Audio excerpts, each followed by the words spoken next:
Good morning, students. Today we came back for our exam-based contact class 2018. The institution is Institute for Open Learning, IOL. Our course is policing. The subject that we will be dealing now is chat visa administration. I'm your tutor, Mr. Sid Samarep. My contact details are as on the screen. Outline of our presentation will be the assignment structure, the assignment preparation and writing tips, continuous assessment, examination structure, examination preparation, and what you should do during the examination.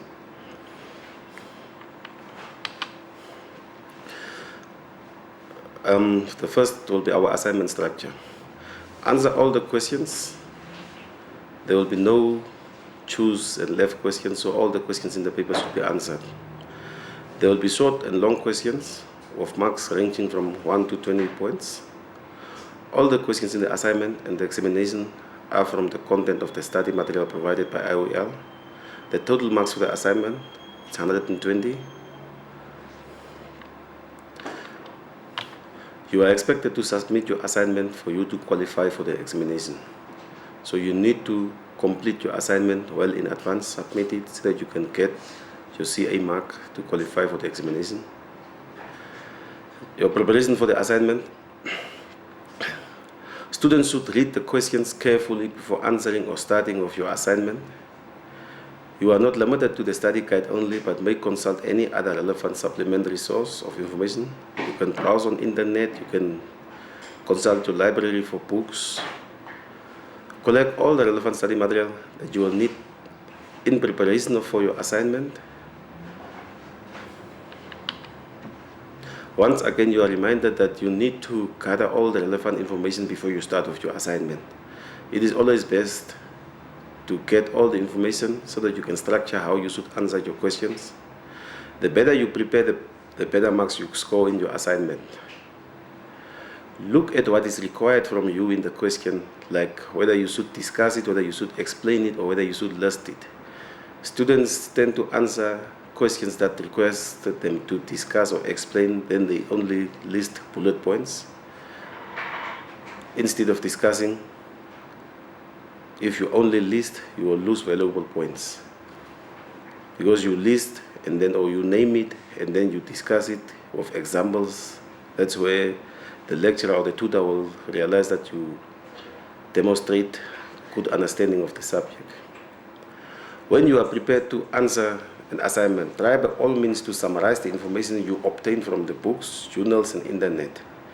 Do not copy your study guide, as the guide should only assist you in understanding the subject matter. Now you find students, when they answer the assignments, they go to the study guide and copy the answer as it's in the study guide.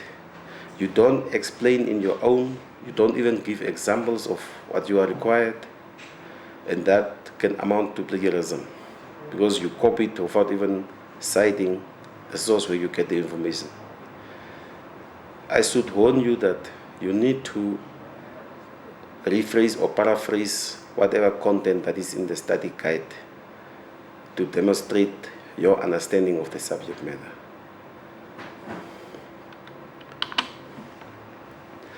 Once you are writing or preparing for your assignments, institutional policies prohibited plagiarism. Therefore, you are urged in all seriousness to avoid copying and actually acknowledging source of information, such as your guide. Provide practical examples to demonstrate your understanding of the subject matter. As I said earlier, that shows you that, or shows the lecturer or the tutor that you understand the topic. So read more on the topic. Don't only rely on the study guide. The study guide should only assist you students. If there's any other material prescribed, you need to read the prescribed textbooks. You need to read those additional readings that you are provided in your study guide. Continuous assessment and calculation of your marks. As I said, your assignment counts as your continuous assessment. You are only having one continuous assessment for this subject, and that will be your assignment. That counts 120 marks. Continuous assessment per module consists of one assignment of 120 marks for 12 credits. The marks obtained will be calculated as follows to give you your year mark. Mark obtained divided by 6 times 5 to get the final mark out of 100. That's if you get 20 divided by 6 times 5, and that will give you the final mark. That will be your CA mark. A 50% continuous assessment mark is required for admission to the examination. So you need to obtain 60% in your continuous assessment, and that will allow you to write your exam. So be serious when you are doing your assignment. Don't leave it up to the last second and at the last moment you rush to answer. That's when you find yourself copying from the study guide or either the material provided. So avoid that. Do it in time, because it's only one assessment, and then you can score good marks that will assist you in passing your subject at last.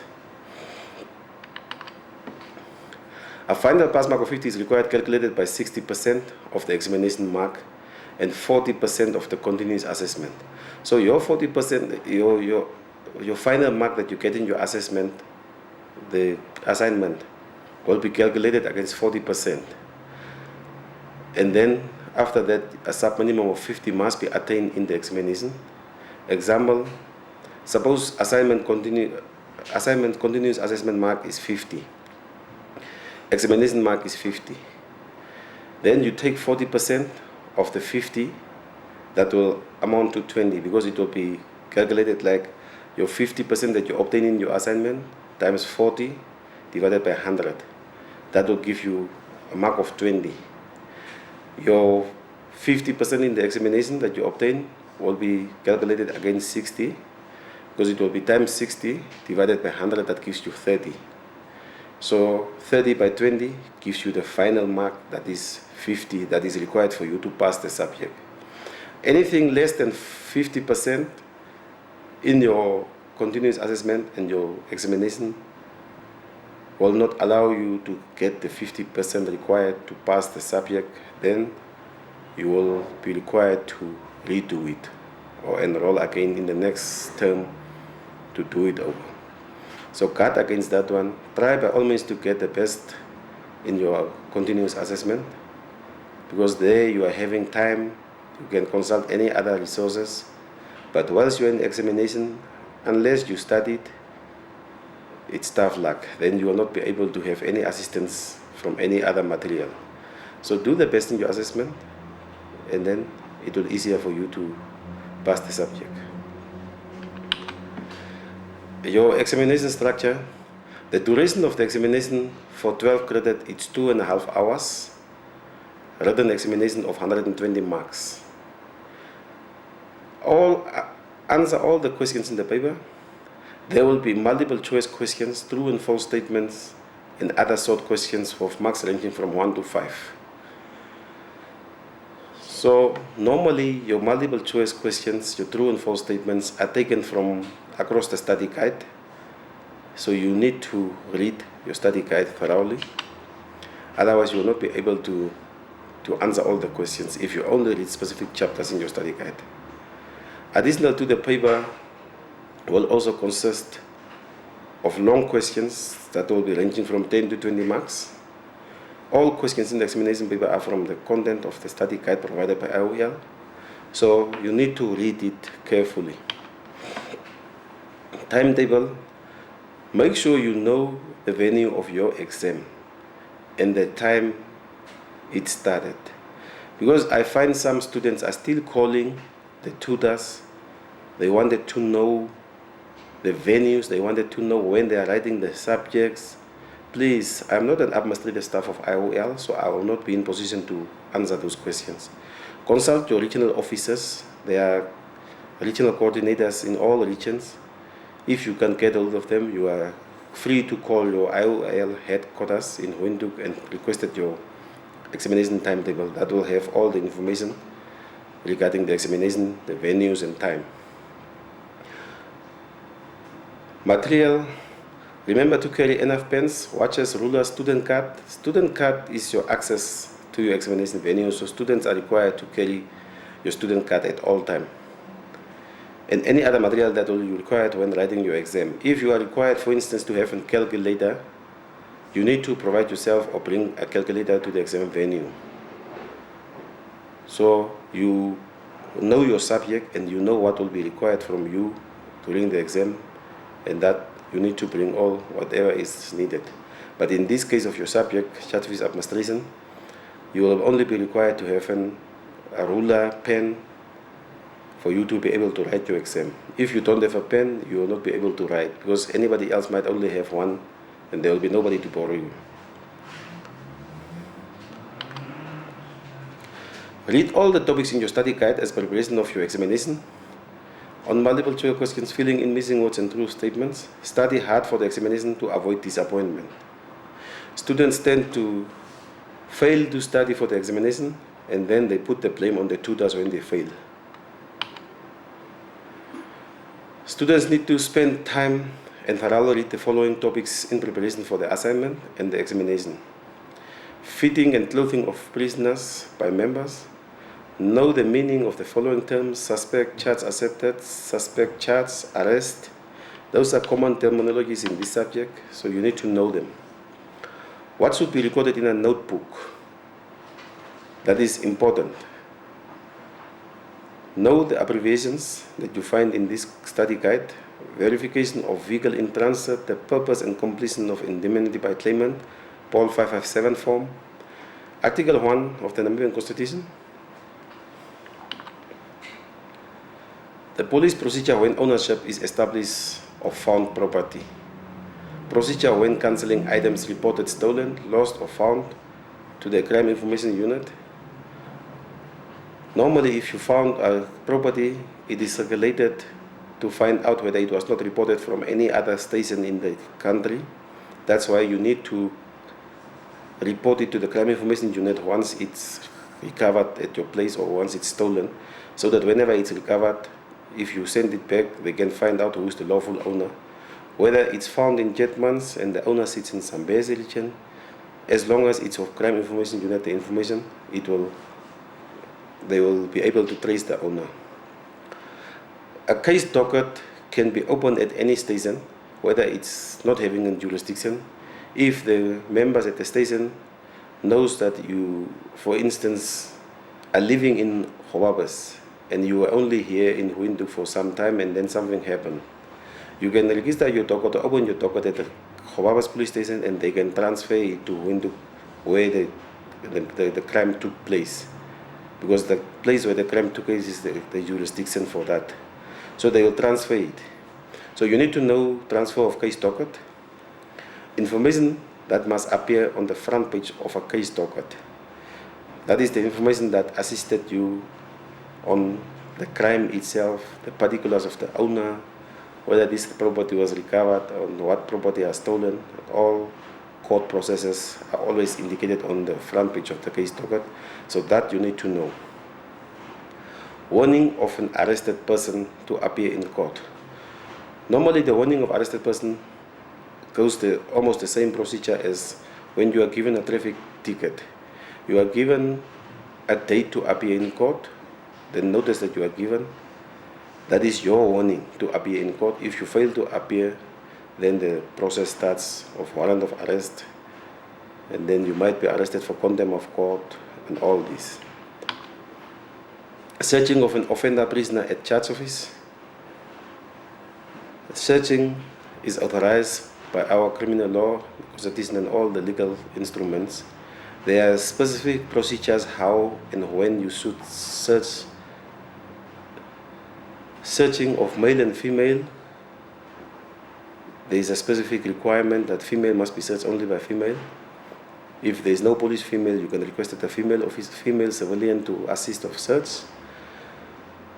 The decency with regard to search of a person, because the person is also having rights.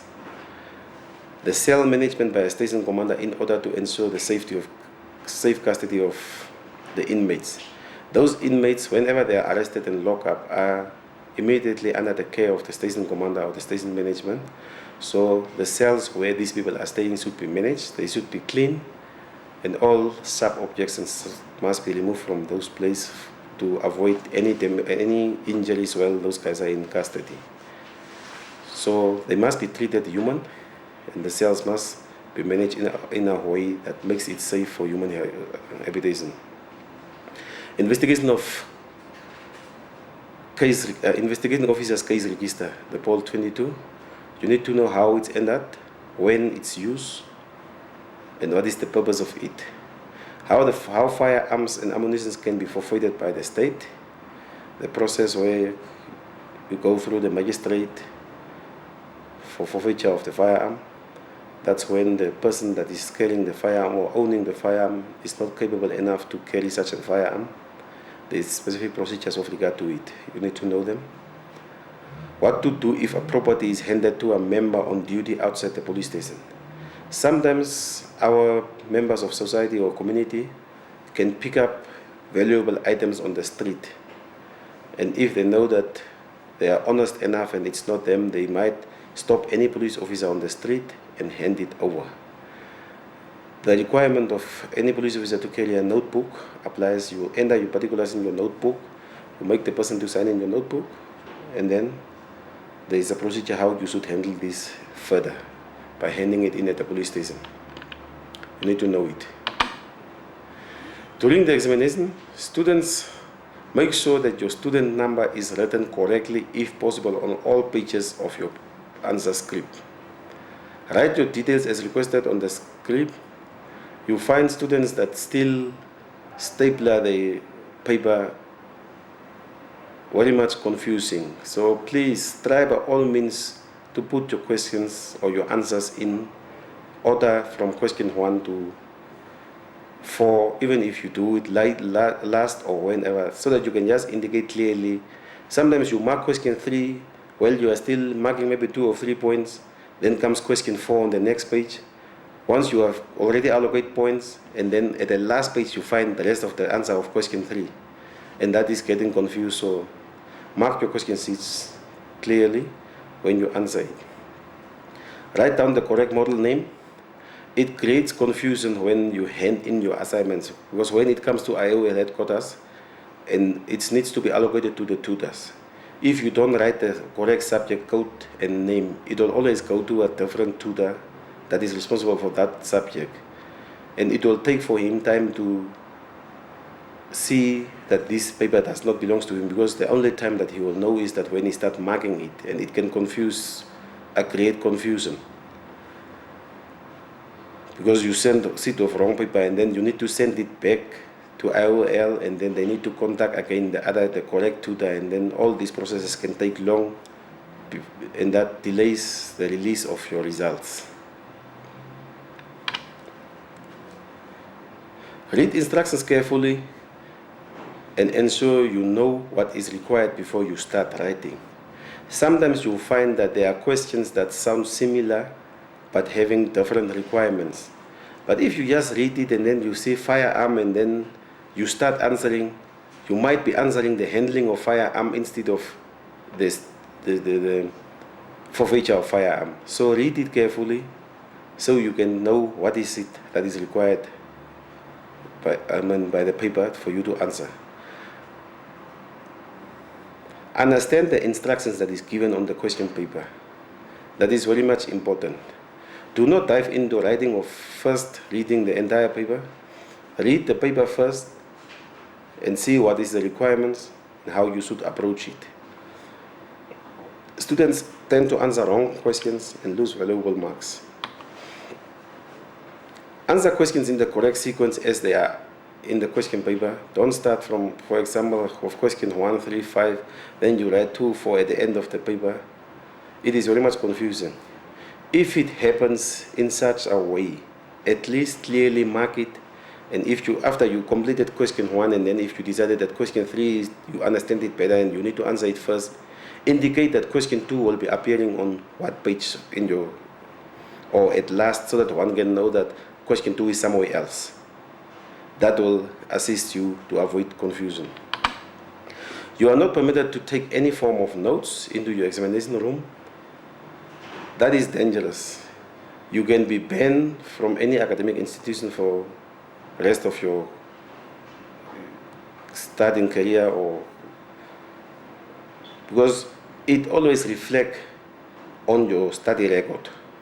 So whenever you get your academic record, it reflects there that you had these incidents. and then it might influence your further studies. So avoid carrying additional notes into your examination unless you are requested to do so. Plan how much time you will spend on each question in order to save time. Plan your time wisely and write as quick as possible and neat as you can. That should ensure that you finish on time. Please take note of the mark allocation for each question into consideration when determining the length of your answer. You can't be able to give me one answer if the question requires me to submit 10 facts. And you can't be giving me 10 facts for one. You will waste your time. So it's better to read the question, see the mark allocation, and structure how you should answer it. If the question requests you 10 and you give me one, you will only get one. All the best of your studies. I hope by this time your assignments are in and you are preparing for your examination. As much as I indicated for charge fees administration, look at what is indicated in your presentation. Once you go through them and study them, there might be no issue surrounding that. If there is any clarity needed on this presentation, and if there is anything that you don't understand on this presentation, you are anytime welcome to call me on the number as provided on the presentation, or you can send me an email to get clarity if there is anything that you don't understand. I thank you for your time, and goodbye.